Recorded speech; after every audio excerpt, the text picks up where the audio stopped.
Welcome to Sandeep studies. Current affair में 25 अगस्त की हम बात करें तो टॉप 3 हेडलाइंस में सबसे फर्स्ट है अपने पास में UPI complete 10 years network with 11 countries. तो आपको ध्यान में रखना है कि जो यूपीआई है, जो पेमेंट इंटरफेस है, उसको 10 ईयर्स कंप्लीट हो चुके हैं। सबसे फर्स्ट तो यूपीआई की फुल फॉर्म आपको पता होनी चाहिए, यूनिफाइड पेमेंट इंटरफेस। उसके अलावा यूपीआई को जो रन करता है वो एनपीसीआई रन करती है। उसके फुल फॉर्म है national payment corporations of India. और एनपीसीआई किसकी देखरेख के सुपरविजन्स के अंदर काम करती है? तो आरबीआई के अंडर ये काम करती है। रिजर्व बैंक ऑफ इंडिया की देखरेख के अंदर इसको रन किया जाता है। इसके अलावा जो यूपीआई है उसको लॉन्च किया गया था 25 अगस्त 2016 को।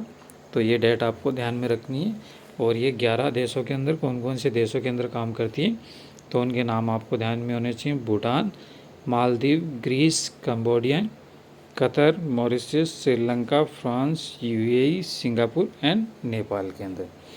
तो ये देशों के नाम हमें पता होने चाहिए। सेकेंड न्यूज़ है Annapoorni super 6 scheme 1.30 crore families will get free LPG cylinder. तो तमिलनाडु के जो चीफ मिनिस्टर हैं श्री जोसेफ विजय जी ने मंडे को अनाउंस किया है कि जो वुमेन्स हैं हेड ऑफ हाउस होल्ड, तो उसके अंदर जिनकी इनकम एनुअल इनकम 2.5 लाख से कम है तो उनको 3 LPG cylinder per year free दिए जाएंगे। तो आपको ध्यान में रखना है डीबीटी के माध्यम से डायरेक्ट बेनिफिट ट्रांसफ़र मिलेगा उन्हें इससे। तो उनको 3 सिलेंडर इससे मुफ्त मिलेंगे साल के अंदर। थर्ड न्यूज़ है Indian air force military exercise pitch black and Udara Shakti 2026।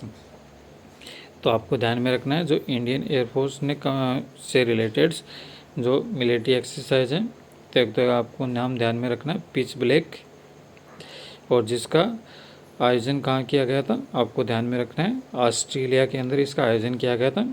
और दूसरा उडारा शक्ति 2026 जिसका आयोजन कहाँ किया गया था मलेशिया के अंदर। तो आपको इनके दोनों के नाम ध्यान में रखना है और ये इंडियन एयरफोर्स से जुड़ी हुई हैं और इनका आयोजन कहाँ किया गया था उनका हमें पता होना चाहिए।